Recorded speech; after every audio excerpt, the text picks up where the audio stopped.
In this session we will talk about what we mean by a virtual machine based rootkit. Okay. Why I am going to talk about this is that as we are going to explain architectural aids for security, we will again start with VMBR might be the real stuff that we would like to address when we build architectures for security. So, VMBR has been a very traditional way of trying to get access to the system and what unauthorized access to the system. So, the way VMBR is conceived is that somehow I get into your system through your stack smashing, and then immediately I start dancing there, right, as a code. Then you will find out that I am trying to the interest in many of the attacks is not just to go and immediately go and kill the system.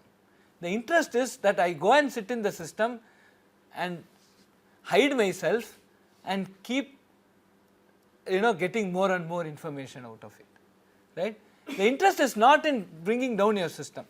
The interest for me is to get access to lot of your credentials and start playing with it whenever I want it, correct? You understand this, right. So, this is the thing. So, here it is not the thief who comes to your house, break your almirah, take the jewels and go off.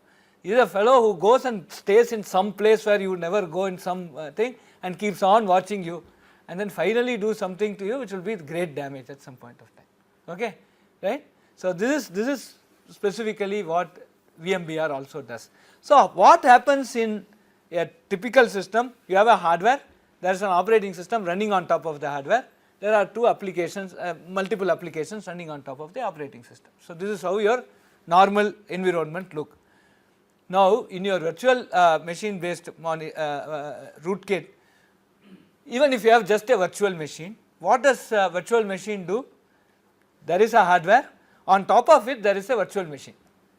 On top of this virtual machine multiple OS can run today, right. So, there are lot of virtualization that is happening here, and what I mean by virtualization, every operating system will think that I own this machine, and there can be multiple operating system running on a single machine, right, and this intermediate layer which I call as a virtual machine will permit many operating system to run on that machine. So, every operating system in very naively it looks like a process.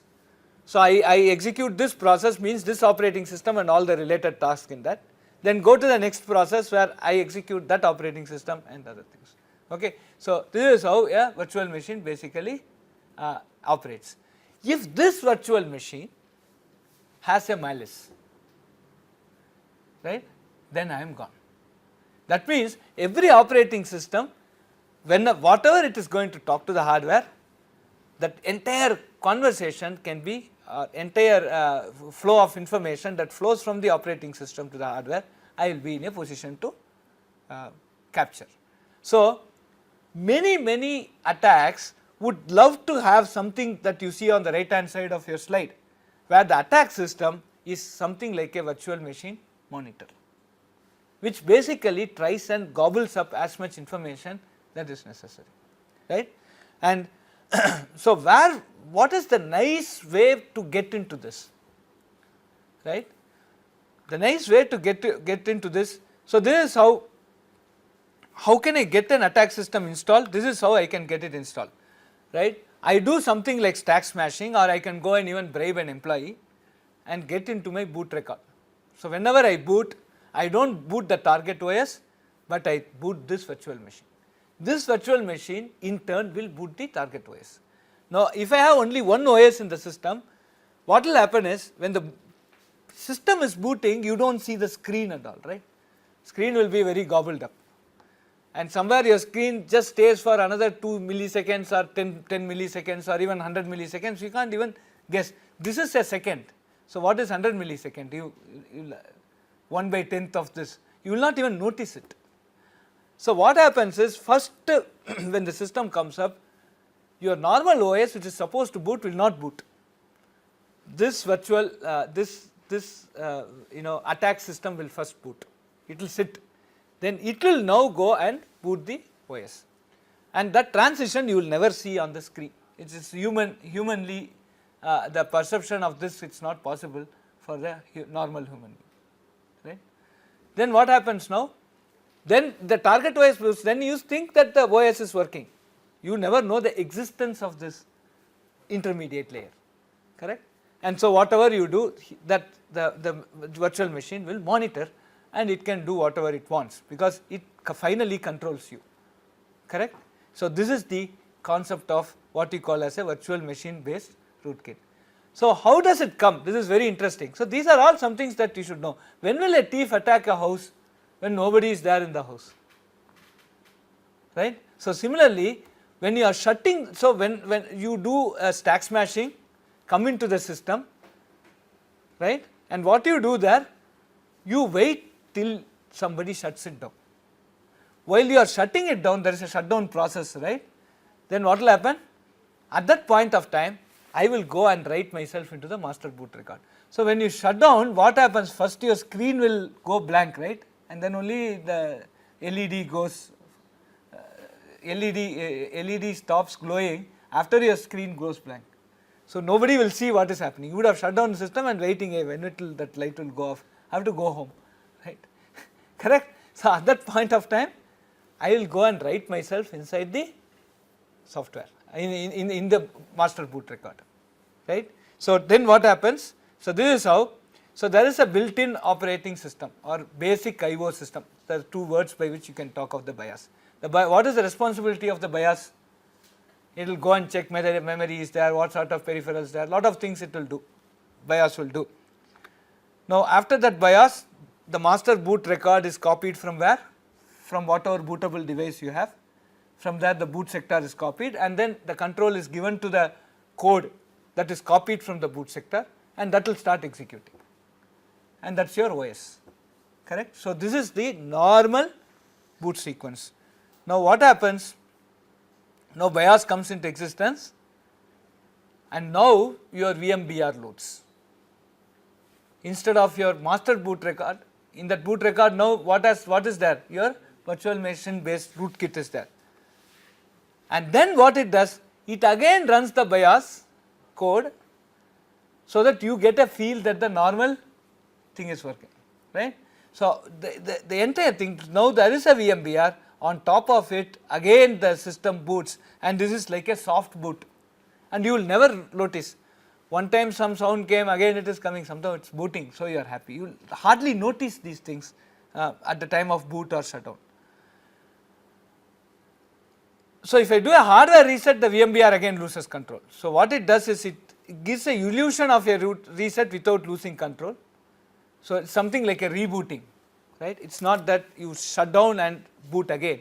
There's a difference between that. So there's a reboot which is much easier than a full shutdown, and the VMBR will still exist, and then some part of the code alone will it will load the OS, and then now what happens? Now this particular thing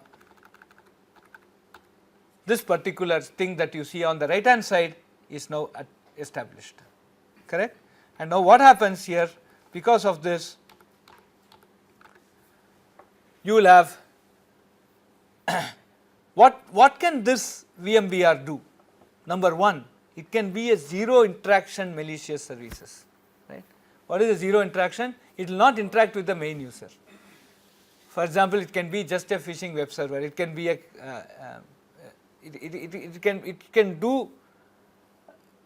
can create a service which somebody else can keep accessing, right. It can create a small web server, somebody else will be accessing. So you do not know anything, like it will give you, it will start rendering service on behalf of the system without you even noticing. The next most critical thing is this passive monitoring.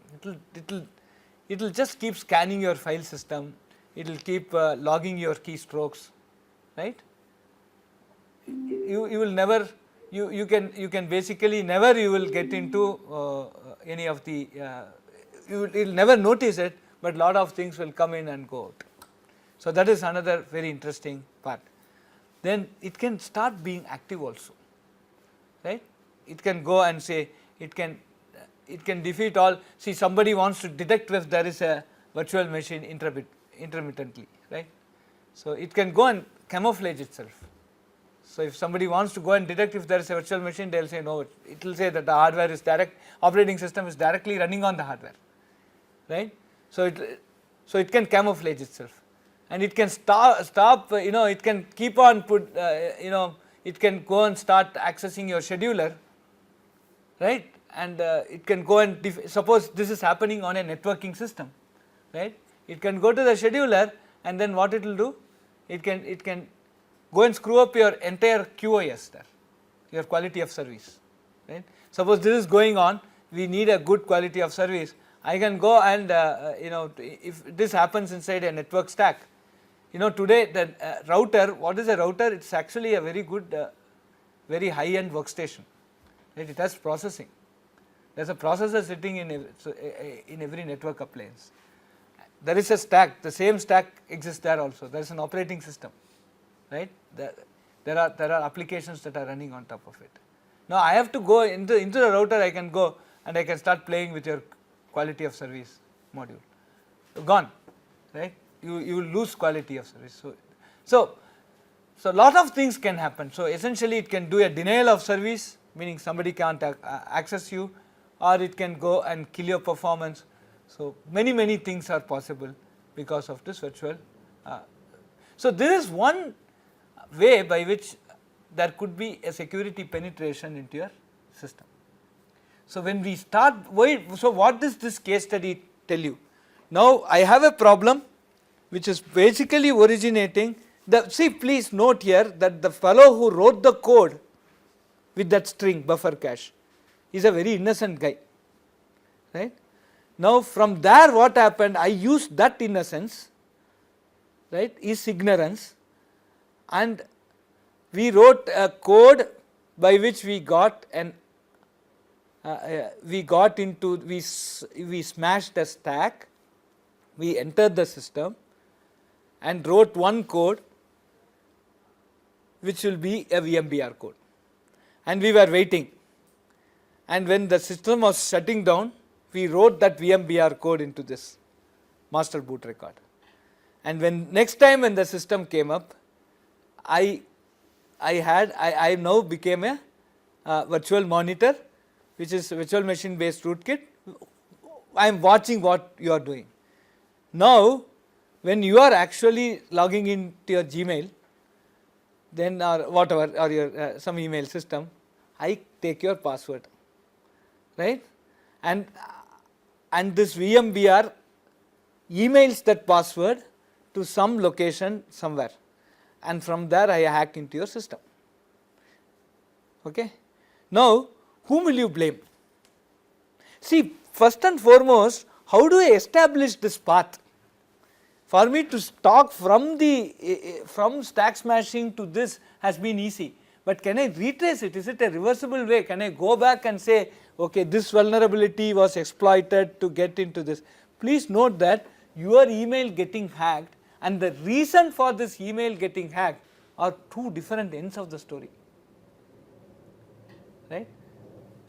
I cannot go back from you getting hacked and trace the original source of why it happened. You got my point. So that is the basic difficulty here. So between the original cause and the actual effect, the manifestations are so much different. It was a programming language compiler problem which came into an architectural problem, then it came into a malicious code, and then it looked at your keyboard, and then, so whom are you blaming? So your email account got compromised. Whom do you blame today now? Do you blame the email system, right? If your Gmail account got out, can you blame Google for it? Or you are going to blame the operating system for it, or you are going to get your the compiler for it, or the fellow who wrote the code with buffer for it, right? So this is really the problem. You understand this? And now we have to solve this problem somehow, right? And that is in front of us. That's why we are all computer science and electronics engineers have to come out with a solution for this problem. We have created this problem. And not only that, we created a problem and with that problem we gave systems to the whole world. and every fellow has this, and today everybody is doing every email, e-commerce transactions over mobile, everything. We have enabled all these services. Now there is a problem, we can't leave it, right, and that is precisely what we will attempt over these set of courses. First and foremost, in this course we will say what is it that we are going to build on architecture. In the architecture I need these things. If these exist, then I can build an operating system which will exploit this and go to the next stage. Then I will have compilers. Somebody asked about canary bits, right, today, right.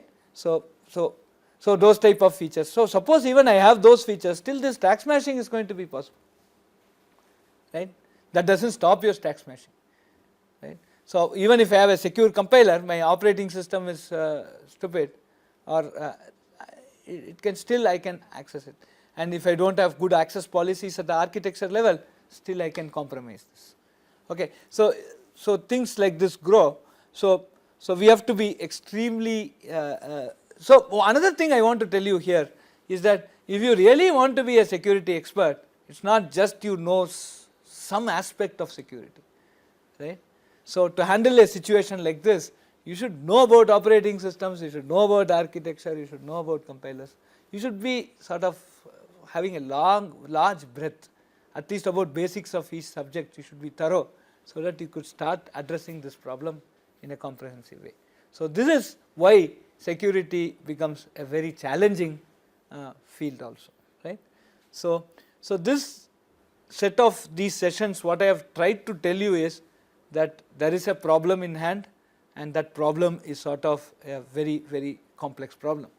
I wanted to convince all of you that this is a complex problem. So from the next session onwards, we will move on to specifics of architecture issues relating to security, right. Okay. Now if there are any doubts in this session, I will answer.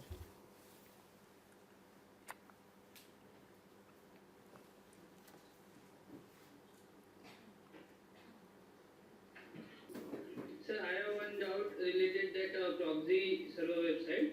In institutions, some services are locked, but that locked services run through proxy server website. Okay. This proxy server is the type of VMBR or it is different? Proxy server, that is again what you want to configure the proxy servers. So today virtualization has become a very important aspect,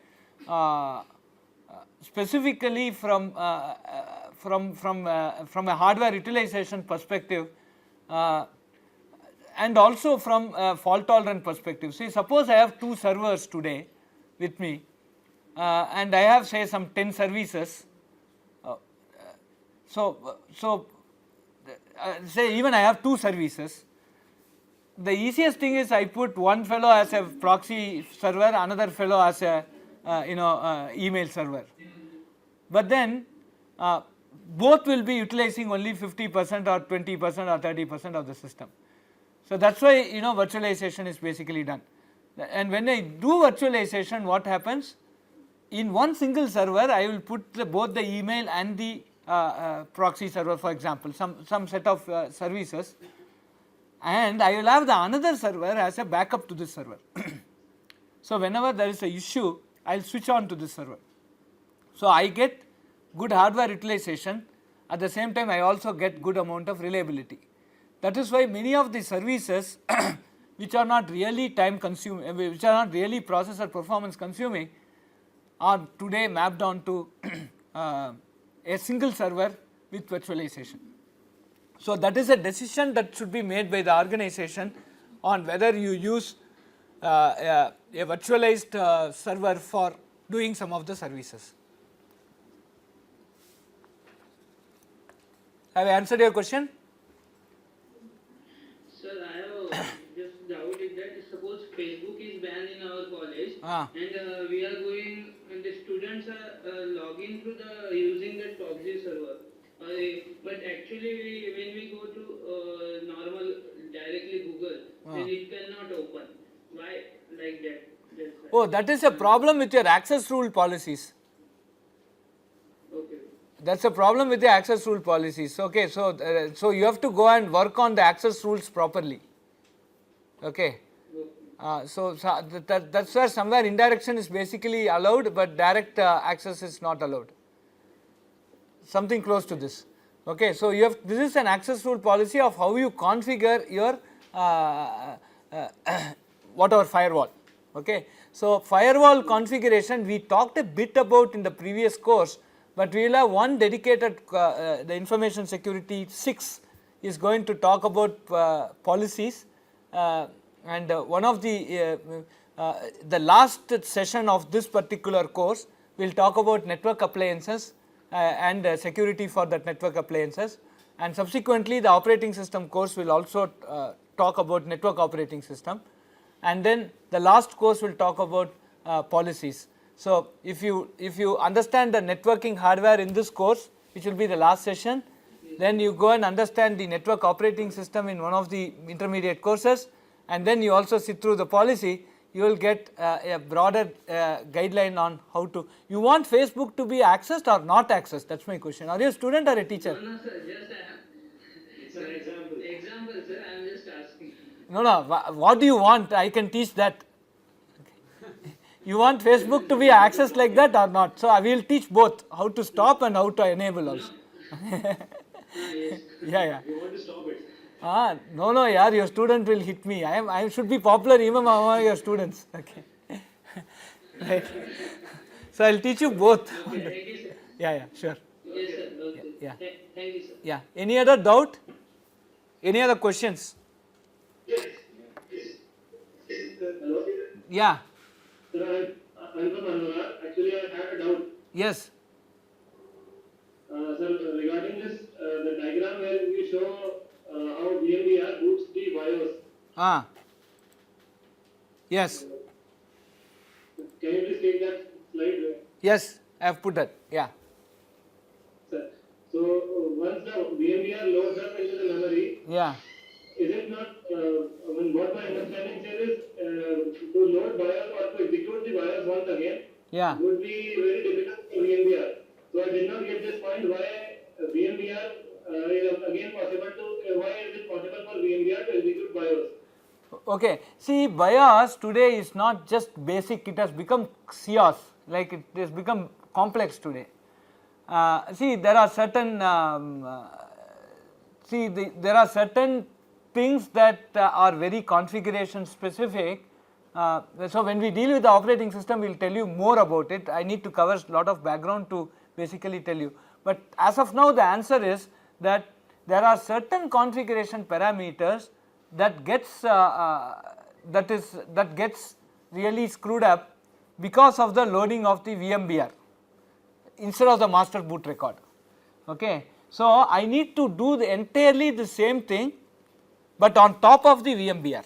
So when I execute the BIOS, there are certain things again set up, and then the real master boot record also comes. So there is some sequence dependency between BIOS execution and the master boot record executing immediately after that.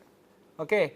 And that I have to mimic, so that I have to redo it so that my operating system works perfectly well, and there is lot of things that the operating system is dependent upon that. So this is basically to configure your system properly, that I execute BIOS again, but it is like a soft reboot, soft reset. See, there is a difference between hard reset and soft reset. When we do the OS course, we will give you much more detail on that. But in both the cases, there is some component of the BIOS that runs. In the hard reset, there are a lot of things that are done, including basic peripheral checking. But in a soft reset, there is some aspect of BIOS that is run, but not the entire BIOS. So this is precisely what we mean by this sequence. Okay.